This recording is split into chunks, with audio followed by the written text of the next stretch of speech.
بسم الله الرحمن الرحيم. رحم الله من قرأ الفاتحة. بسم الله الرحمن الرحيم. الحمد لله رب العالمين الرحمن الرحيم مالك يوم الدين إياك نعبد وإياك نستعين اهدنا الصراط المستقيم صراط الذين أنعمت عليهم غير المغضوب عليهم ولا الضالين. بسم الله الرحمن الرحيم. قل هو الله أحد الله الصمد لم يلد ولم يولد ولم يكن له كفوا أحد. بسم الله الرحمن الرحيم. قل هو الله أحد الله الصمد لم يلد ولم يولد ولم يكن له كفوا أحد.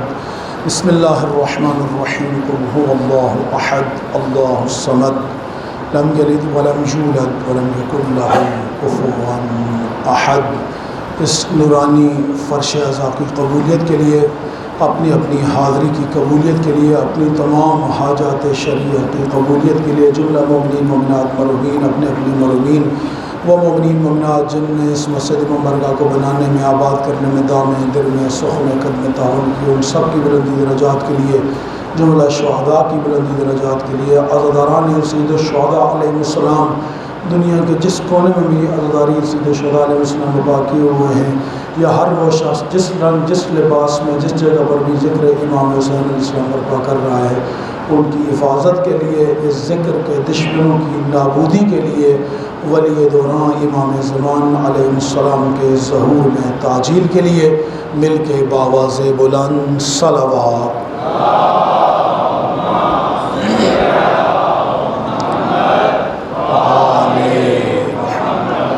اعوذ باللہ من الشیطان اللعین الرجیم. بسم اللہ الرحمن الرحیم. الحمدللہ والصلاة والسلام علی رسول اللہ وآلہ آل اللہ واللعنۃ الدائمۃ علی اعداء اللہ من یوم عداوتہم الی یوم لقاء اللہ. اما بعد فقد قال اللہ الحکیم فی کتابہ المتین وفرقان الحمید وقولہ الحق. بسم اللہ الرحمن الرحیم. ومن یبتغ غیر الاسلام دینا فلن يقبل منه وهو في الآخرة من الخاسرين.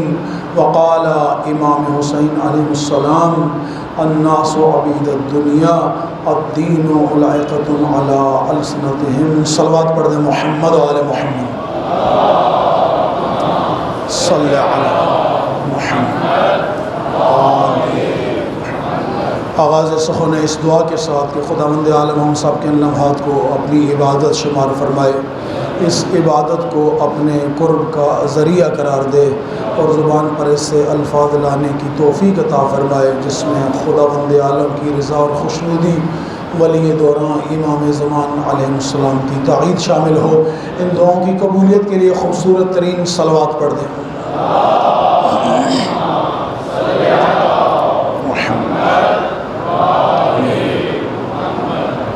عنوان گفتگو ہمارا کربلائی دین اور آبائی دین ہے، اور اس کے لیے سورہ مبارکہ آل عمران کی آیہ مجیدہ جس کا نمبر 85 ہے، 85، اس کو سرنامہ کلام قرار دیا ہے.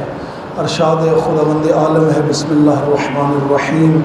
وَمَن يَبْتَغِ غَيْرَ الْإِسْلَامِ دِينًا، جو شخص بھی اسلام کے علاوہ کوئی اور دین لے کر آئے گا، فَلَن يُقْبَلَ مِنْهُ، اللہ اس سے وہ دین قبول نہیں کرے گا، اللہ اس سے وہ دین قبول نہیں کرے گا. وَهُوَ فِي الْآخِرَةِ مِنَ الْخَاسِرِينَ، اور یہ شخص آخرت میں خسارہ اٹھانے والوں میں سے ہو جائے گا. اور اسی کے ساتھ جس فرمان ذیشان امام حسین علیہ السلام کی آپ کے سامنے مسلسل تلاوت ہو رہی ہے، امام کا وہ نورانی فرمان ہے جس میں امام فرماتے ہیں کہ جتنے بھی انسان ہیں یہ دنیا کے بندے ہیں، انسان دنیا کے بندے ہیں، اور فرماتے ہیں دین ان کی زبانوں کا ذائقہ ہے. یہ دنیا کے بندے ہیں اور دین ان کی زبانوں کا ذائقہ ہے. اور اس کے بعد فرماتے ہیں جب تک ان کی معیشت ان کے دین کے ساتھ جڑی رہتی ہے یہ سارے کے سارے دیندار رہتے ہیں، وَمُحِسُّوا بِالْبَلَاءِ، اور جب ان کو امتحان میں ڈالا جاتا ہے اقل الدیانون، پھر دیندار بہت تھوڑے رہ جاتے ہیں۔ کل ہم نے امتحان کی ابتدائی مراحل آپ کے سامنے بیان فرمائے، اور پھر کیوں لیتا ہے خداوند عالم فلسفہ امتحان میں نے آپ کے سامنے بیان فرمایا۔ آج بلا وقت ضائع کیے میں اپنی گفتگو کا آغاز کرتا ہوں، اور اس جملے سے کہ کربلا دو ادیان کی جنگ تھی، کربلا دو تہذیبوں کی جنگ ہے، کربلا دو نظریوں کی جنگ ہے۔ جن لوگوں کی نگاہ میں کربلا دو شخصوں کی جنگ ہے، وہ لوگ کل بھی تھے اور آج بھی ہیں، لیکن ہم جب کربلا کو حقیقت کی نگاہ سے دیکھتے ہیں، ہم جب تحسب سے ہٹ کر کربلا کا مطالعہ کرتے ہیں، ہم جب تحریک کربلا کو طاہرانہ نگاہ کے ساتھ جب ہم دیکھتے ہیں، تو ہمیں کربلا فقط دو شخصوں کی جنگ یا دو افراد کی جو ہے جنگ نظر نہیں آتی، بلکہ دو تہذیبوں کی جنگ نظر آتی ہے۔ کون کون سی دو تہذیبوں کی جنگ نظر آتی ہے؟ ایک باطل کی تہذیب ہے، ایک کفر کی تہذیب ہے، ایک اسلام کی تہذیب ہے۔ کفر کی تہذیب کیا ہے؟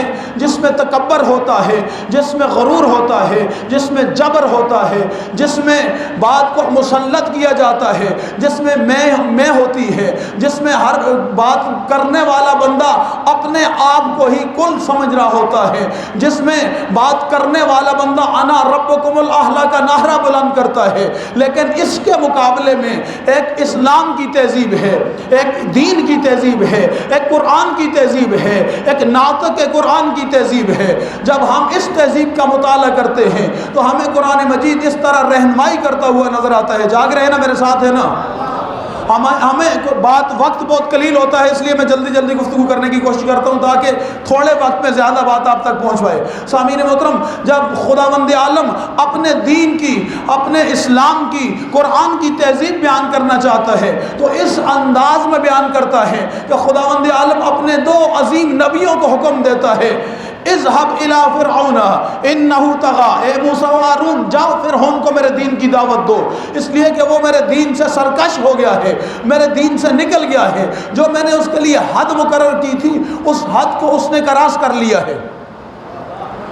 جب حضرت موسیٰ و ہارون کو اللہ حکم دے رہا ہے فرعون کے دربار میں جاؤ، موسیٰ و ہارون گھر سے نکلتے ہیں، جیسے ہی نکلتے ہیں فوراً حکم آ جاتا ہے، اے موسیٰ تم نمائندہ رحمان بن کے جا رہے ہو۔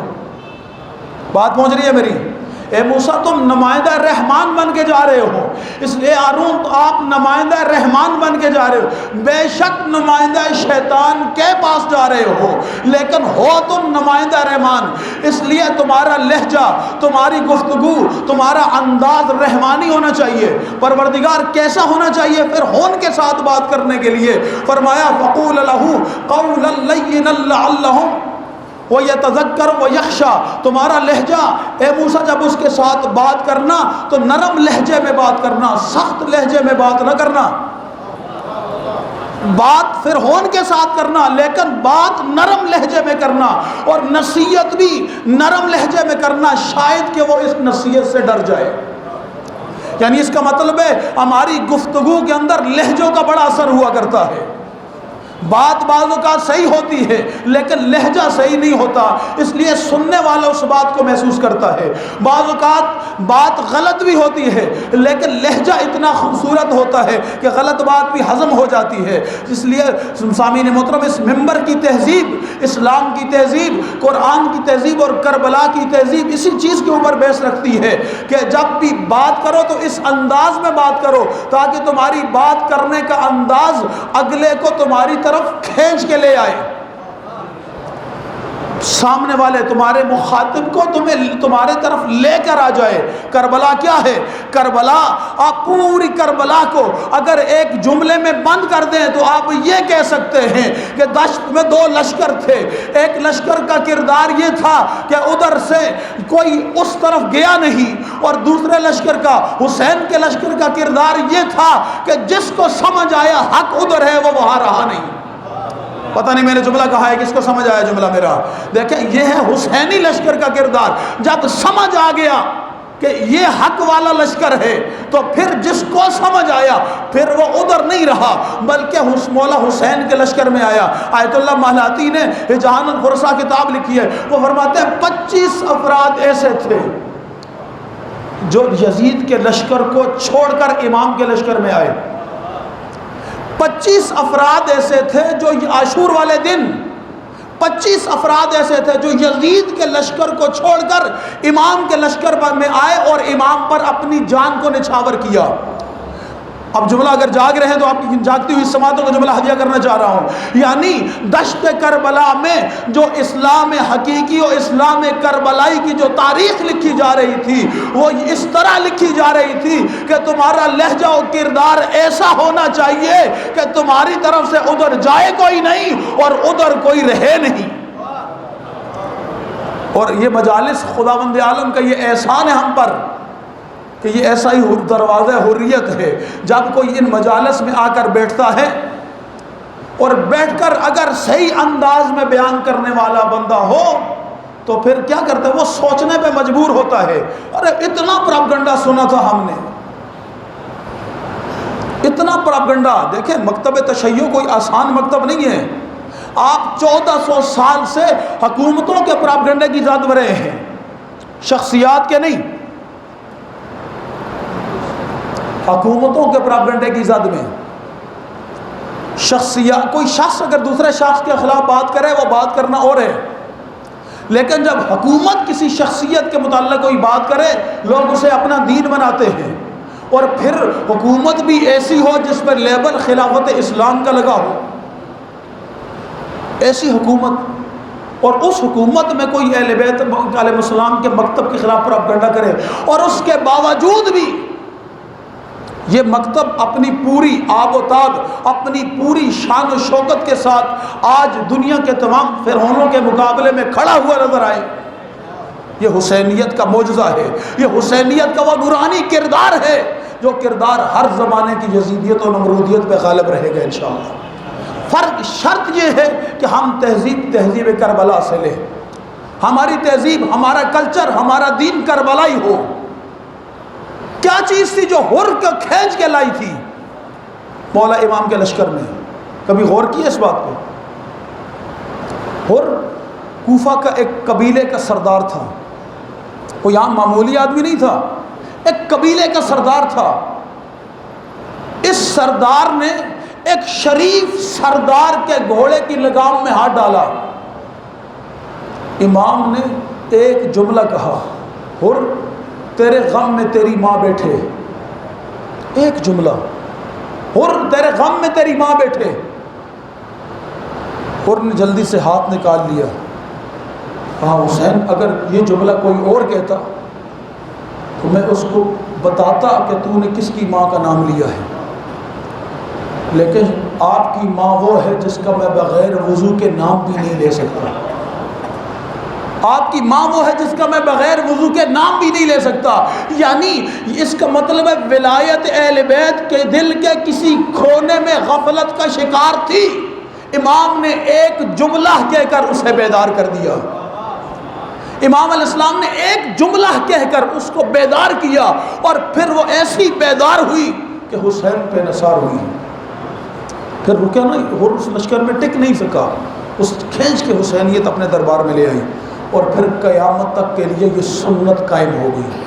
جس زمانے میں بھی کربلا سجے گی، جس زمانے میں بھی حسینیت پروان چڑھے گی، دنیا دیکھے گی کہ ادھر سے ادھر جاتا کوئی نہیں اور ادھر ٹھہرتا کوئی نہیں، جس کو پتہ چل جاتا ہے کربلا کیا ہے۔ آج تک آپ دیکھ لیں کہ جس کو اہل بیت علیہ السلام کی حقیقی معرفت ہو گئی ہے وہ سولی پہ تو چڑھ گیا ہے، لیکن پھر اس دروازے سے نہیں ہٹا۔ کیوں نہیں ہٹا؟ اس لیے اس کو احساس ہو گیا کہ کیا دولت مجھے خدا نے عطا کی ہے، کیا قیمت۔ واقعہ آپ کا سنا ہوا، میں فقط اشارہ دے رہا ہوں کہ ایک شخص آیا میرے چھٹے امام کے پاس اور آ کر اس نے کہا، مولا میں بہت فقیر ہوں، مسکین ہوں۔ امام نے کہا تو کائنات کا سب سے امیر ہے۔ اس نے کہا میرے بچے فاقے سے ہیں۔ امام نے فرمایا نہیں، تو کائنات کا سب سے زیادہ امیر ہے۔ اس نے کہا مولا کیسے؟ کہا تیرے پاس ایک ایسی دولت ہے، میرے ساتھ سودا کرنا چاہتا ہے؟ کہا مولا بیان فرمایا میرے پاس کون سی ایسی دولت ہے جس کا مجھے احساس نہیں؟ کہا کہ ایک سودا کر میرے ساتھ، تیرے دل میں جو ہماری محبت ہے یہ مجھے واپس کر دے، بدلے میں دنیا کے سارے خزانے تیرے قدموں میں ڈال دیتا ہوں۔ جو تھوڑا جملے پہ توجہ کیجیے، تھوڑا سا بیدار ہو کے سنیے۔ کہا تیرے دل میں جو ہماری محبت و ولایت ہے اسے مجھے دے دے، اور بدلے میں ساری کائنات کے خزانے تیرے قدموں میں ڈال دیتا ہوں۔ اس نے کہا مولا یہ سودا نہیں ہو سکتا، یہ سودا نہیں۔ کیا چیز ہے یہ کہ ساری کائنات کے خزانے امام قدموں میں ڈال رہے ہیں، لیکن ساری کائنات کے دنیا کے خزانے لینے کے لیے بندہ تیار نہیں ہے۔ پھر یہاں سے اندازہ کر لیجئے نا کتنی قیمتی چیز ہے یہ جو آپ کو خداوند عالم نے عطا کی ہے۔ جب کوئی قیمتی چیز انسان کے پاس آتی ہے پھر چور اور ڈاکو اس کا پیچھا کرتے ہیں۔ مولا کائنات سے ایک یہودی نے سوال کیا، ہم یہودی ہیں، ہم جب عبادت کرتے ہیں خالص توجہ کے ساتھ کرتے ہیں، لیکن آپ مسلمان جب عبادت کرتے ہیں تو آپ کی عبادت میں آپ کھڑے نماز میں ہوتے ہیں اور ذہن آپ کا کہیں اور ہوتا ہے۔ امام نے اس کو یہ نہیں کہا ایسا نہیں ہوتا ہے۔ امام نے کہا ایک سوال کروں دوسرے، کہا چور کس گھر میں آتے ہیں؟ چور کس گھر میں آتے ہیں؟ کہا جس گھر میں خزانہ ہو۔ کہا تو ایمان کا خزانہ خدا نے ہمیں ہی دیا ہے نا، تبھی تو شیطان ہمیں گمراہ کرنے کی۔ یعنی اندازہ کیجئے کس انداز میں اہل بیت علیہ السلام نے اس چیز کا احساس دلایا کہ خدا نے تمہیں نعمت کیا دی ہے، کیا چیز تمہیں خدا نے عطا کی ہے۔ جب اتنی قیمتی چیز تمہارے پاس ہوگی تو پھر کون سا ایسا فرعون ہے جو تمہارا مخالف نہیں ہوگا؟ احساس کریں خدا نے کیا نعمت دی ہے، پھر کون سا ایسا فرعون ہے جو ہمارا مخالف نہیں ہوگا۔ کس انداز میں مخالفت کی۔ میں کل ایک مطالعہ کر رہا تھا، ایک امریکن اسکالر شیعت کے اوپر ریسرچ کرنے کے لیے برصغیر میں آتا ہے۔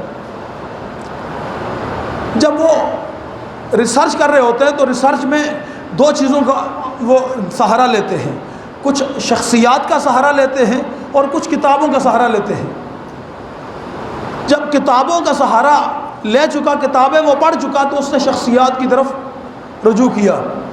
ایک ایسے شخص کے پاس گیا، اس نے کہا کہ اسلام کے اندر کتنے مکاتب ہیں؟ اس نے کہا فلاں ہیں فلاں ہیں فلاں ہیں۔ ایک مکتب تھا جس کا اس نے نام نہیں لیا، اور وہ مکتب آپ کا اور میرا مکتب تھا جس کا اس نے نام نہیں لیا۔ وہ امریکن اسکالر سے پوچھا کہ کیا وہ فلاں مکتب بھی اسلام کا مکتب نہیں ہے؟ وہ فلاں مکتب بھی اسلام کا مکتب نہیں ہے؟ کیا اس کا اسلام کے ساتھ کوئی تعلق نہیں ہے؟ کہا ان کی بات نہ کر، نہ ان کا عمل ہم سے ملتا ہے، نہ ان کا عقیدہ ہم سے ملتا ہے۔ اب ظاہر ہے کوئی غیر مسلم اگر آئے کسی مسلمان کے پاس بیٹھے اور وہ آیا بھی اس نیت سے ہو کہ وہ ریسرچ کر رہا ہے، وہ کنفیوز ہو گیا یا نہیں ہو گیا؟ یہاں پر آ کر کنفیوز تھا، وہ وہیں سے اٹھا اور کسی ذمہ دار شیعہ عالم کے پاس آ گیا۔ لفظ میرا سمجھ آیا آپ کو؟ کسی ذمہ دار شیعہ عالم کے پاس آ گیا۔ اس سے بھی اس نے وہی سوال کیا کہ اسلام کے اندر کتنے مکاتب فکر ہیں اور ان کے کیا کیا نظریات ہیں۔ اس شیعہ عالم نے بڑے ٹھنڈے انداز میں اس کو کہا اتنے یہ مکاتب ہیں اور ان کے یہ نظریات ہیں، یہ مکاتب ہیں اور ان کے یہ نظریات ہیں۔ اس نے کہا فلاں مکتب کے عالم کے پاس میں گیا تھا، اور جب میں نے آپ کے متعلق اس سے پوچھا تو اس نے آپ پر اعتراض کیا۔ اس نے کہا آپ کا مکتب ٹھیک مکتب نہیں ہے، نہ آپ عقیدے میں ٹھیک ہیں نہ عمل میں ٹھیک ہیں۔ وہ جو ذمہ دار شیعہ عالم تھا نا، اس نے کہا تو جس عالم کے پاس گیا وہ عالم نہیں، وہ ایک ذمہ دار شخص بھی نہیں تھا۔ بات پہنچی میری؟ خدا کرے میں سمجھا پاؤں جو میں کہنا چاہ رہا ہوں، جو میں مفہوم آپ کی سماعتوں کو منتقل کر رہا ہوں۔ اس عالم نے کہا کہ تو جس کے پاس گیا تھا اس کو عالم تو کہنا دور کی بات ہے، وہ اپنے مکتب کا کوئی ذمہ دار شخص بھی نہیں تھا، لیکن اب تو جہاں پر آیا ہے تو کسی ذمہ دار شخص کے پاس آیا ہے۔ ہمارا اختلاف ہے اور اختلاف رکھیں گے، لیکن ہماری دشمنی نہیں۔ اس لیے ہم ان کی توہین نہیں کرتے، وہ جو مرضی کرتے رہیں، لیکن اتنا بتا اس نے ہمارے اوپر 2 اعتراض کیے کہ ان کا نہ عمل ٹھیک ہے نہ عقیدہ ٹھیک ہے۔ تو ایک کوئی مثال اس نے جو بیان کی ہو عمل کی اور عقیدے کی، اس کا عمل کی مثال اس نے یہ دی کہ جب کوئی سنی ان کے پاس جاتا اور ان سے پانی مانگتا ہے تو وہ پانی میں اسے تھوک ملا کر اسے پلاتے ہیں، یہ ان کا عمل ہے ہمارے ساتھ۔ اس نے کہا عقیدہ یہ ہے کہ جب وہ نماز پڑھتے ہیں تو نماز پڑھنے کے بعد آخر میں وہ 3 دفعہ اپنے زانوں پہ ہاتھ مارتے ہیں۔ تو کہا یہ ہاتھ کیوں مارتے؟ کہا ہاتھ اس لیے مارتے ہیں کہ جبرائیل امین نے وحی دے کر فرشتے کو علی کے پاس بھیجا تھا، وہ غلطی سے رسول اللہ کے پاس چلا گیا۔ ان کے عقیدے میں وحی علی کے اوپر آنی تھی اور فرشتہ غلطی سے رسول اللہ کے پاس چلا گیا، اس لیے وہ نماز کے اختتام پر 3 دفعہ اپنے زانوں پہ ہاتھ مارتے ہیں کہ ہائے غلطی ہو گئی۔ کہا اچھا، کاش اسے پتہ ہوتا کہ یہ 3 دفعہ تکبیر کب اور کس نے کہی تھی۔ یہاں رو کر ایک جملہ کہنا چاہ رہا ہوں، قرآن مجید کی ایک آیت ہے، بہت خوبصورت آیت ہے، سورہ مبارکہ شعراء کی، بسم اللہ الرحمن الرحیم، یا ایھا الذین آمنوا اقیموا الصلاۃ ولا تکونوا من المشرکین، اے ایمان والو نماز کو قائم کرو، کہیں ایسا نہ ہو کہ نماز نہ پڑھ کے تم مشرک ہو جاؤ۔ آیت سمجھ آ گئی؟ یعنی اللہ اس آیت میں مومنوں کو مخاطب کر کے رہا ہے کہ ایمان اور کفر کے درمیان جو چیز فیصلہ کرنے والی اس چیز کا نام نماز ہے۔ یعنی تو مشرک ہے یا مومن ہے، تمہارے ایمان اور شرک کا فیصلہ صرف نماز کرتی ہے۔ یہ قرآن کہہ رہا ہے، میں نہیں کہہ رہا۔ یا ایھا الذین آمنوا اقیموا الصلاۃ ولا تکونوا من المشرکین۔ اچھا، اس کا مطلب ہے مشرکین کا اور مومنین کا جو فرق ہے وہ پھر صرف اور صرف کس چیز سے ظاہر ہوتا ہے؟ وہ نماز سے ظاہر ہوتا ہے، اور نماز کا ہر رکن کسی نہ کسی واقعے کی یادگار ہے۔ نماز کا ہر رکن کسی نہ کسی واقعہ کی یادگار ہے۔ اور کب رسول اللہ نے نماز پڑھنے کے بعد 3 مرتبہ ہاتھوں کو کانوں تک اٹھا کر تکبیر کہی تھی؟ جملہ کہوں جاگ رہے ہیں، سارے جملے کو وصول کیجئے گا۔ جب اللہ کے نبی نے فتح مکہ والے دن اللہ کے گھر سے سارے بتوں کو پاک کیا، سارے بتوں کو پاک کیا، سارے بتوں کا صفایا کر دیا، اب اللہ کا گھر بتوں سے جب پاک اور صاف ہو گیا، وہاں پر مولا علی اور رسول اللہ نے اکٹھے کعبے کے اندر نماز پڑھی، 2 رکعت نماز شکر پڑھی کہ آج اللہ کا گھر بتوں سے پاک ہو گیا ہے۔ اور جب نماز مکمل ہوئی تو بطور شکر رسول اللہ نے 3 مرتبہ کہا اللہ اکبر، اللہ اکبر، اللہ اکبر۔ اب وہ یادگار ہمارے ذہنوں میں ایسی بیٹھی کہ جب بھی تمہارا دل شرک سے پاک ہو جائے، یار میں نے جملہ کہہ دیا جو کہنا چاہ رہا تھا، جب بھی تمہارا دل شرک سے پاک ہو جائے، اور شرک سے تمہارے دل کو اگر کوئی چیز پاک کرتی ہے تو وہ نماز ہے، اور جب تمہارا دل شرک سے پاک ہوتا ہے فوراً آپ کیا کرتے ہیں؟ آپ اللہ کی عبادت کے لیے کھڑے ہوتے ہیں۔ اور جب دل واقعاً خالص توحید کا پیروکار، خالص توحید کا عاشق بن جائے تو پھر نماز مکمل کرنے کے بعد ہم 1400 سال سے مسلسل 3 مرتبہ اللہ اکبر کہہ کر ایک تو واقعہ کی یاد کو تازہ رکھتے ہیں، اور ہمارا مکتب تو ہے ہی ایسا ہے، ہم تو آج تک کسی یادگار کو بھولنے ہی نہیں دیتے، اس لیے کہ ہمارا مکتب قرآن ہے، اور قرآن اہم واقعات کو بھولنے دیتا ہی نہیں ہے۔ اہم واقعات کو دلیل دے رہا ہوں آپ کو. اہم واقعہ کون سے ہیں قرآن میں جن کو قرآن نے بھولنے ہی نہیں دیا؟ میں 3 واقعات کو فقط اشارہ کر کے جلدی سے گزر جاؤں گا. پہلا واقعہ جب ابرا کعبے کے اوپر حملہ کرنے کے لیے آیا، اللہ نے ابابیل کا لشکر بھیج کر ابرا کو نابود کیا، اور نابود کرنے کے بعد سورہ فیل نازل کر کے قرآن مجید میں اللہ نے قیامت تک اس واقعے کو زندہ کر دیا. جب بھی اپنے زمانے کی سپر پاور اللہ کے گھر یا اللہ والوں کی طرف دیکھے گی تو اللہ ان کے مقابلے کا لشکر نہیں بلکہ ابابیلوں کا لشکر بھیج کر انہیں نابود کر کے ان کے ذکر کو قیامت تک ایمان والوں کے لیے مثال بنا کر قرآن میں رکھ دے گا.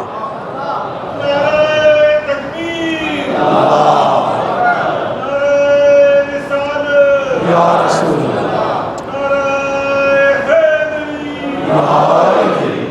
اور دوسری یادگار سورہ مبارکہ نساء میں خداوند عالم نے شب ہجرت کا تذکرہ کیا. جس رات کو اللہ کے نبی نے ہجرت کی اس کا تذکرہ اللہ نے اس رات کا سورہ مبارکہ نساء میں کر کے قیامت تک اس رات کو یادگار کے طور پہ قرآن میں رکھا تاکہ دنیا کو پتہ چلے کہ مصطفیٰ پر جانثاری کیسے کی جاتی ہے. نہیں، یہیں پر رو کر جملہ کہنا چاہ رہا ہوں. آپ میں سے خدا ہم سب کو توفیق دے ہم پنجگانہ نماز پڑھنے والے ہوں، لیکن جو بندہ پنجگانہ نماز پڑھنے کا عادی ہو جائے نا، اگر کوئی ایک نماز اس سے رہ جائے تو وہ کیا کرتا ہے؟ وہ کنفیوز ہوتا ہے، پریشان ہوتا ہے، ایسے لگ رہا ہے جیسے کوئی چیز گم ہو گئی ہے. میں بھی آپ میں ہی صحیح ہوں، جب کبھی ایسا کوئی واقعہ ہو تو میری حالت یہی ہوتی ہے. اور جو بھی پنجگانہ نماز پابندی سے پڑھتا ہے اگر اس سے ایک دن نماز رہ جائے تو اس کی یہی حالت ہوتی ہے، ایسے لگ رہا ہے جیسے کوئی چیز گم ہو گئی ہے. ایسا ہی ہے نا صورتحال؟ جب ایسی صورتحال ہو تو اب ذرا سوچئے کہ شب ہجرت کو کیوں خدا نے قرآن میں زندہ رکھا؟ اس لیے زندہ رکھا کہ آج مصطفیٰ نے کہا علی سو جاؤ. علی پڑھتے ہیں ہر رات میں 1000 رکعت نماز. ارے میں 17 اگر پابندی سے پڑھوں اور ایک دن 2-3 رہ جائیں تو میں کنفیوز ہوتا ہوں. جو ہر رات میں 1000 رکعت نماز پڑھتا ہوں، اگر اسے کہا جائے کہ آج سونا ہے، جملہ میں خدا کرے میں سمجھا پاؤں، اگر اس ہستی کو کہا جائے آج سونا ہے، آج نماز نہیں پڑھنی، تو تو اور میں اگر ایک نماز کے اوپر کنفیوز ہوتے ہیں تو پھر اس ہستی کو کتنا کنفیوز ہونا چاہیے. اچھا اگلا جملہ کہوں، بستر پر لیٹنا اختیار ہے، سونے پہ اختیار نہیں. میں نے جملہ کہہ دیا جو کہنا چاہ رہا تھا. بستر پر لیٹنا اختیار ہے لیکن سونے پر بندے کا اپنا اختیار نہیں ہے. نیند تب آتی ہے جب سکون ہو. میں نے جملہ کہا ہے خدا کا نیند تب آتی ہے جب بندہ حالت سکون میں ہو. اب ذرا آ کر دیکھ علی علیہ السلام کی اطاعت رسول کی منزل کیا ہے. نیند اختیاری فعل مولا کائنات کا نہیں تھا، لیکن جس فعل پر علی کا اختیار نہیں تھا نبی کے حکم پر کر کے دنیا کو بتایا علی ایسا مطیع ہے، مصطفیٰ ہے، جو نہیں ہو سکتا وہ بھی کر کے دکھاتا ہے.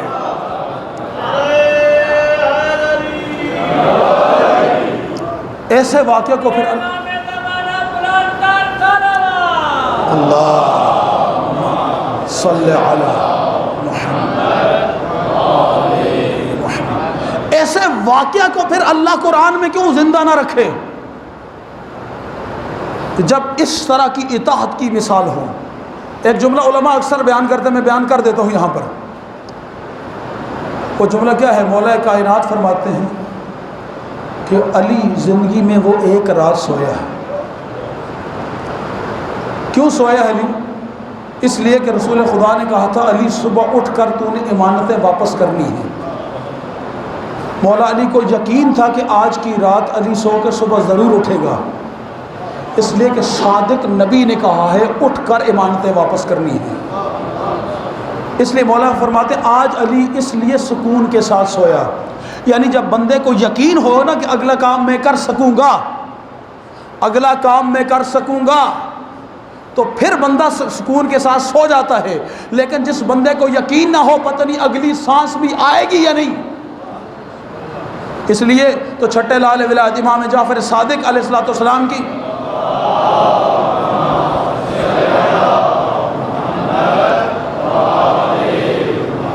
یہ معروف حدیث ہے علل شرائع میں، امام سے سوال کرنے والے نے سوال کیا، مولا ہر سانس کے بعد پھر رک کر دوسری سانس کیوں آتی ہے؟ کہا اللہ نے اس سانس کو ہر سانس کے بعد دوسری سانس اس لیے رکھا ہے کہ اگر پہلی سانس کے آنے تک تو ابھی تک معرفت توحید اور رسالت و امامت حاصل نہیں کر سکا تو اگلی سانس آنے سے پہلے توبہ کر کے ان کے دروازے پہ آ جا، اس لیے کہ سانس پر تیرا اختیار نہیں ہے، تجھے نہیں پتہ اگلی سانس آئے گی یا نہیں، اگر دوسری سانس تجھے خدا نے عطا کی ہے تو اس سانس کے ساتھ ہی تو توبہ کر کے ان کے دروازے پہ لوٹا۔ سامعین محترم، یہ ہے تہذیب اسلام، یہ ہے تہذیب کربلا۔ اس تہذیب کو اگر مقابلہ کرے یزیدی تہذیب کے ساتھ، اور یہاں پر ایک جملہ واقعہ اور بیان کرتا ہوں۔ امام علیہ السلام جب کربلا کی طرف جا رہے تھے، کربلائی مکتب میں دعوت بہت اہم ہے۔ ہم اکثر کسی کو دعوت دیتے ہوئے شرماتے ہیں۔ دعوت کا اصول وہ جو میں نے قرآنی بیان کیا، کون سا؟ نرم لہجہ، خوبصورت لہجہ، میٹھا بول، وہ جو قرآنی اسلوب ہے دعوت کا۔ اس دعوت کو امام علیہ السلام نے قدم قدم پر جاری رکھا۔ ایک واقعہ معروف ہے، عبداللہ ابن حر جافی کوفہ کا رہنے والا ایک سردار ہے، اور اہل بیت علیہ السلام کی معرفت بھی رکھتا ہے، لیکن جب حالات خراب ہوئے یہ کوفہ سے اپنے ساتھ خیمہ لیا، گھوڑا لیا، تلوار لی، زرہ لی، ایک صحرا میں آ کر اس نے خیمہ لگا لیا۔ ایک صحرا میں آ کر اس نے خیمہ لگا لیا۔ جب صحرا میں آ کے اس نے خیمہ لگایا، اس کے پاس سے امام علیہ السلام کا گزر ہوا۔ امام نے اپنا قافلہ روک دیا، قاصد کو بھیجا، جاؤ عبداللہ ابن حر جافی کو بلا کے لاؤ۔ قاصد گیا، عبداللہ نے امام وقت کے بلانے پر لبیک نہیں کہا، وہ نہیں آیا۔ کیا ایک شخص امام کے قاصد کے کہنے پر نہیں آتا دوبارہ اس کے پاس جانا چاہیے؟ لیکن روایت کہتی ہے امام علیہ السلام خود چل کر گئے اس کے پاس۔ آپ تمام مقاتل کی کتابیں اٹھا کے دیکھ لیں، مکہ سے کربلا تک کا جو سفر ہے، کربلا سے 2 منزل پہلے یہ واقعہ پیش آیا۔ امام علیہ السلام خود چل کر اس کے پاس گئے اور اس کو اپنے لشکر میں شامل ہونے کی دعوت دی۔ اس کے جو جواب لکھے ہیں مورخین نے، وہ کیا جواب لکھے ہیں؟ اس نے جواب دیا، میں آپ کی گھر کی اور آپ کی معرفت رکھتا ہوں، لیکن جب میں کوفہ کے حالات خراب ہوئے، میں کوفہ سے نکل رہا تھا تو میں نے قسم کھائی تھی نہ میں حسین کا ساتھ دوں گا نہ میں یزید کا ساتھ دوں گا۔ بہت اہم جملہ بیان کر رہا ہوں، توجہ کے ساتھ سنیے گا۔ یہ امام کو جواب دے، جب امام علیہ السلام خود چل کر اس کے پاس گئے، اب اس نے جو جواب دیا اپنے امام کے لشکر میں شامل نہ ہونے کا، وہ جواب کیا ہے؟ وہ جواب یہ ہے کہ میں نے قسم کھائی تھی کہ نہ میں حسین کا ساتھ دوں گا نہ میں یزید کا ساتھ دوں گا۔ اسی جملے کو میں اگر اپنے الفاظ میں کنورٹ کر دوں تو کیا بنے گا؟ یعنی یہ کہنا چاہ رہا تھا میں نیوٹرل ہوں۔ جملہ میرا سمجھ آئے؟ یعنی یہ کہنا چاہ رہا تھا میں نیوٹرل ہوں، نہ آپ کے ساتھ ہوں نہ یزید کے ساتھ ہوں۔ اب نیوٹرل شخص کے پاس امام دعوت دینے کے لیے خود چل کر گئے۔ اس نے کہا میں نیوٹرل آدمی ہوں، نہ آپ کے ساتھ دوں گا نہ۔ اچھا، جب امام واپس پلٹنے لگے تو اس نے امام علیہ السلام کو کہا کہ یہ جو میرا گھوڑا ہے، اس گھوڑے پر میں نے اتنی جنگیں لڑی ہیں، اتنے بڑے بڑے سرماؤں کو اس گھوڑے پر سوار ہو کر میں نے میدان جنگ میں قتل کیا ہے۔ یہ جو میری تلوار ہے اس کے ساتھ میں نے فلاں فلاں جو ہے بہادر کا میں نے سر قلم کیا ہے۔ یہ جو میری زرہ ہے اس میں نے فلاں فلاں بہادر کے وار کو اس زرہ کے ساتھ میں نے روکا ہے۔ آپ کو مجھ سے زیادہ میرے اس سامان کی ضرورت ہے، آپ کو مجھ سے زیادہ میرے اس سامان کی ضرورت ہے۔ امام علیہ السلام واپس پلٹے، اس کی طرف دیکھا اور دیکھ کر کہا ہم تجھ پر بھی اور تیرے سامان پر بھی لعنت بھیجتے ہیں۔ یہ ہے واقعہ۔ امام نے کیا کہا؟ ہم تجھ پر بھی اور تیرے سامان پر بھی لعنت بھیجتے ہیں۔ اس نے ایسا کون سا عمل کیا جس کی وجہ سے امام علیہ السلام نے اس پر لعنت بھیجی؟ کہیں خدا نخواستہ کربلائی ہو کر میں بھی وہی تو نہیں کر رہا؟ کہیں میرا عمل بھی وہی تو نہیں ہے؟ کیا میں اپنے گرمان میں ایک مرتبہ جھانک سکتا ہوں یا نہیں؟ یہ کہنا یہ چاہ رہا تھا میں نیوٹرل ہوں، نہ ان کا ساتھ دوں گا نہ آپ کا۔ کس کو کہہ رہا ہے؟ امام حق کو۔ یہ جانتا ہے کہ حسین حق پر ہے، پھر بھی کہہ رہا ہے کہ میں ساتھ نہیں دوں گا۔ یعنی اس کا مطلب ہے اس واقعے نے جو ہمیں میسج دیا، وہ میسج کیا ہے؟ جب انسان، جب مومن کو یقین ہو جائے کہ فلاں جگہ، فلاں راستہ، فلاں گروہ، فلاں شخص حق پر ہے، تو پھر وہاں پر اس کا نیوٹرل رہنا امامت کی لعنت کا مستحق بناتا ہے۔ اس لیے کہ حق کو پہچانتے ہوئے یہ نیوٹرل رہا ہے۔ جب حق واضح ہو جائے حق کس کے ساتھ ہے، جب حق واضح ہو جائے کہ کس جگہ پر ہے، جب یہ واضح ہو جائے کہ حق کس شخصیت کے ساتھ ہے، جب یہ پتہ چل جائے کہ حق کے لیے کون کھڑا ہے، اور پھر اس کو آپ تنہا چھوڑیں، یا آپ یہ کہیں کہ یہ تھوڑے سے پیسے لے لیں، ہم آپ کا ساتھ نہیں دے سکتے، ہم نیوٹرل ہیں۔ امام علیہ السلام نے اس پر اور اس کے سامان پر لعنت بھیج کے قیامت تک کے لیے فیصلہ کر دیا کہ نیوٹرل شخص کی امامت کی مکتب امامت میں کوئی جگہ نہیں ہے۔ مکتب امامت میں صرف حق شناس ہونے کے بعد حق کے لیے قیام کرنے والے شخص کی جگہ ہے۔ سب سے پہلی حق شناسی ہے، حق شناس ہو، حق شناس ہونے کے بعد پھر حق کے ساتھ کھڑا ہو جائے۔ فقط امام حسین علیہ السلام کے ساتھ چند لمحے سفر کر لینا یا چند آنسو بہا لینا یہ کافی نہیں ہے۔ ایک شخص مدینے سے امام حسین علیہ السلام کے ساتھ چلا، امام علیہ السلام کو اس نے اپنے اونٹ کرائے پر دیے، امام نے اس کے اونٹوں پر اپنا سفر کا سامان باندھا، مدینے سے چلا مکہ آیا، 4 مہینے تک مکہ میں قیام کے دوران امام کے ساتھ رہا، پھر مکہ سے اسی کے اس اونٹوں پر امام علیہ السلام نے سامان باندھا اور کربلا آ گئے۔ 10 محرم تک یہ امام علیہ السلام کے ساتھ رہا۔ اس نے 3 دن کی بھوک بھی برداشت کی، اس نے 3 دن کی پیاس بھی برداشت کی، اس نے اپنی آنکھوں سے کربلا کے 71 شہداء کو شہید ہوتے دیکھا، اپنی آنکھوں سے کربلا کے 71 شہداء کو شہید ہوتے دیکھا۔ جب تنہا رہ گئے نا مولا حسین، اس وقت امام کی خدمت میں آیا اور کہا میرے اونٹوں کا کرایہ دے دیں تاکہ میں واپس چلا جاؤں، میں جو پڑھ رہا ہوں پوری ذمہ داری کے ساتھ پڑھ رہا ہوں۔ اس وقت امام سے کہتے ہیں میرے اونٹوں کا کرایہ دے دیں۔ خدا کی قسم اتنا کریم امام ہے، یہ نہیں کہا تجھے شرم نہیں آئی میرے اکبر کے سینے میں برچھی لگی ہے تو مجھ سے کرایہ مانگتا، خدا کی قسم نہیں کہا امام نے اس کے اونٹوں کا کرایہ دیا، اس کو محفوظ راستہ بھی بتایا۔ یہ وہاں سے نکلا، ایک درے میں جا کر اس نے اپنے اونٹ بٹھا دیے، بٹھا کر رات کا انتظار کرنے لگا۔ یہ روایت 2 صحابہ سے میں نقل کر رہا ہوں۔ آیت اللہ جواد ذہنی تیرانی نے حسین ابن علی مدینہ سے مدینہ کتاب کے اندر اس روایت کو نقل کیا ہے۔ حضرت جابر ابن عبداللہ انصاری سے یہ روایت نقل کر رہا ہوں۔ وہ کہتے ہیں میں نے ایک شخص کو غلاف کعبہ کو کے ساتھ چمٹے ہوئے دعا مانگتے دیکھا، خدایا میرے جرم کو معاف کر دے، جبکہ اس کا چہرہ بھی مکمل سیاہ تھا، ہاتھ بھی اس کے شل تھے اور مکمل سیاہ تھے، اور پھر جب یہ کہتا تھا خدایا مجھے معاف کر دے تو پھر خود ہی پلٹ کر کہتا تھا کہ مجھے یقین ہے تو مجھے معاف نہیں کرے گا۔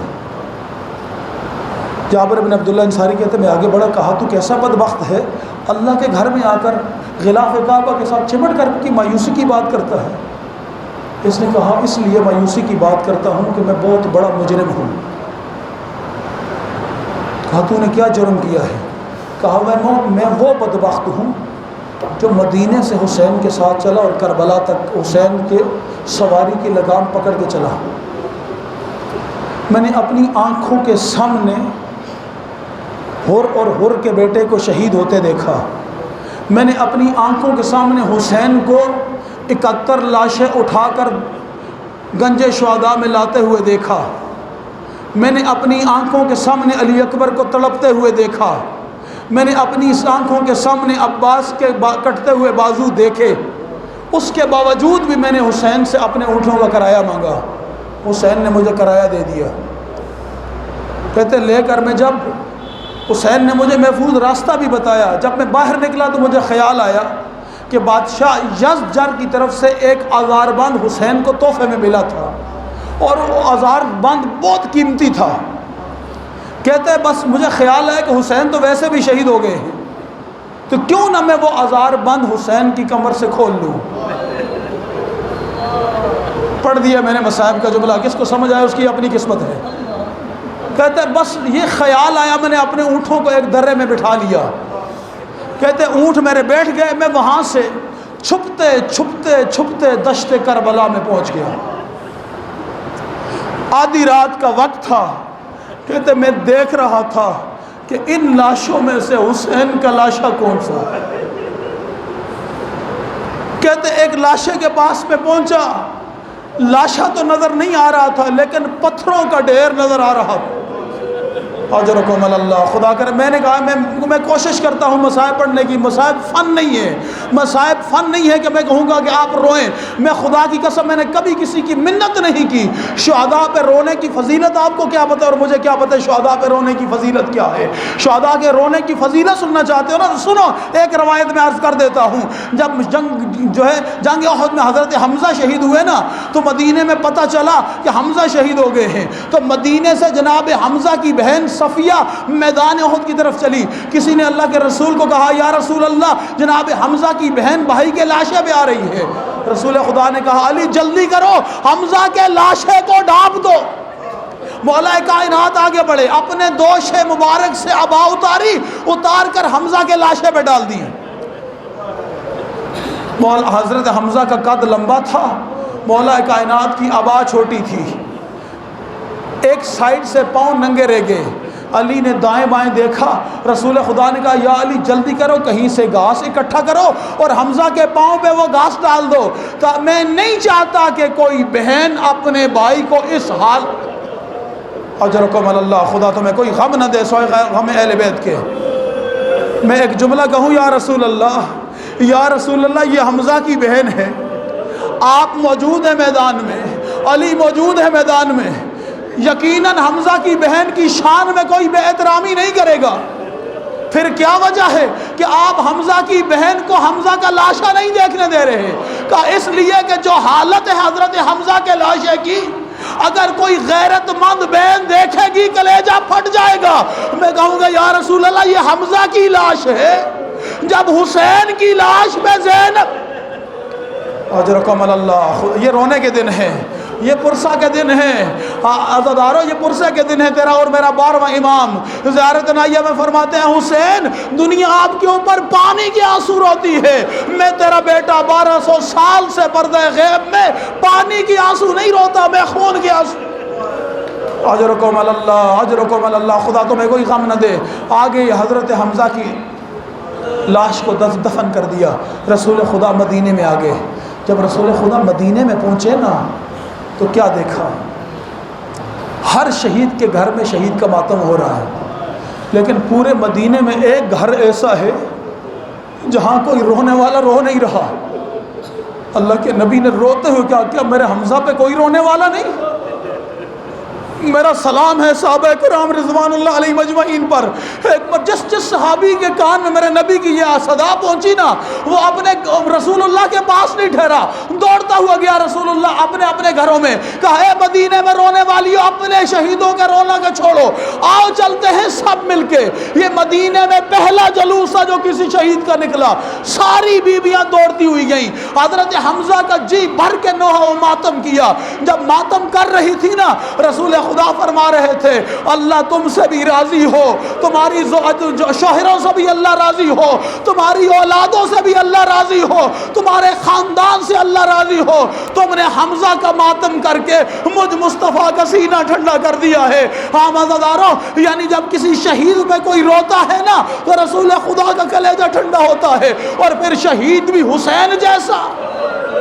اجرکم اللہ, اجرکم اللہ, خدا تمہیں کوئی غم نہ دے. ہاں دارو جملہ میں یہ کہہ رہا تھا کہ یہ شخص آ گیا دشت کربلا میں, اس نے دیکھا ادھر ادھر حسین کا لاشا کہیں نظر نہیں آیا, بس ایک جگہ پہ پتھروں کا ڈھیر نظر آیا. اب اس نے یقین کر لیا کہ یہ جو پتھروں کا ڈھیر ہے نا یہ اسی بے کس کا ہوگا جس کا بچانے والا, جس کو بچانے والا کوئی نہیں تھا. یہ جملہ میں اپنی طرف سے نہیں کہہ رہا, یہ میرے چوتھے امام کا بیان ہے.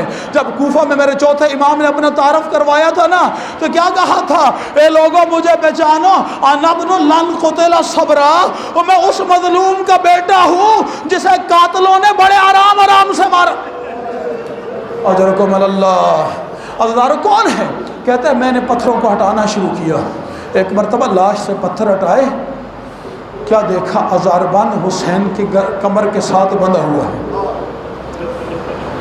میں نے اپنا نجس ہاتھ آگے بڑھایا, اس سے اللہ کرے میں یہ روایت پڑھ سکوں. خدا کی قسم اتنی سخت روایت, میں اکیلے میں بیٹھ کر بھی میں اکثر سوچتا ہوں کتنا بدبخت تھا.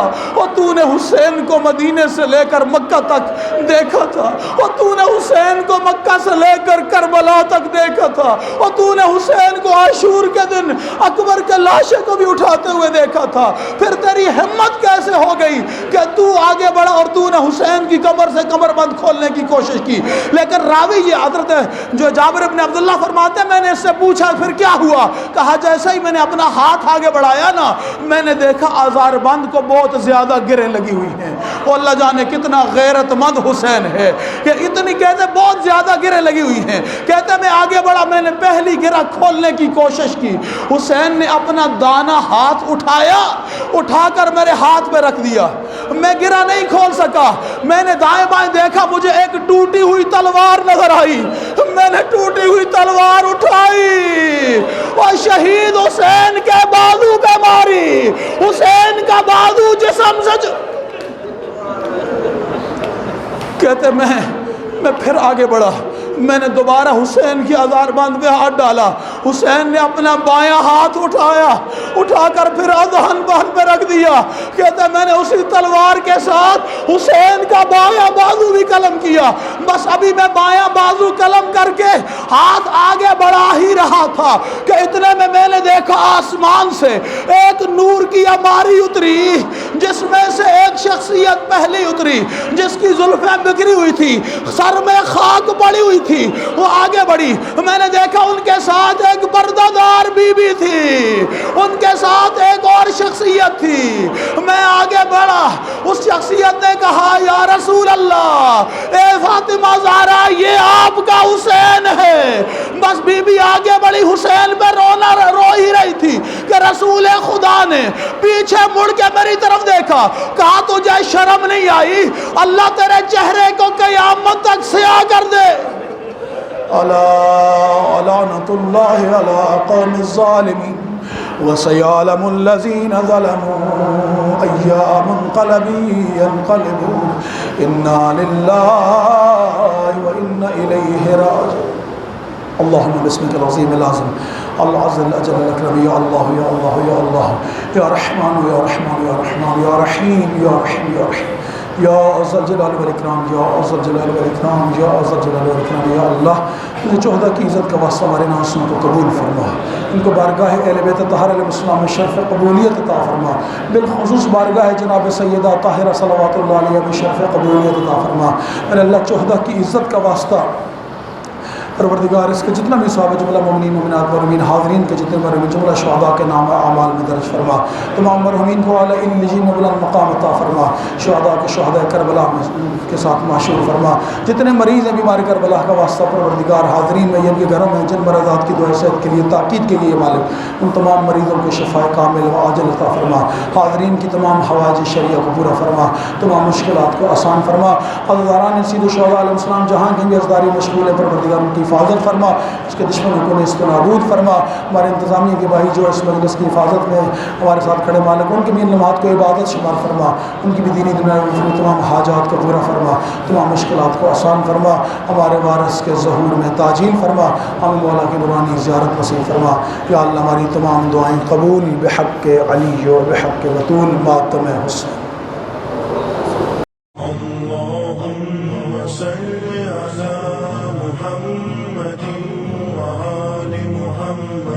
اللهم صل على محمد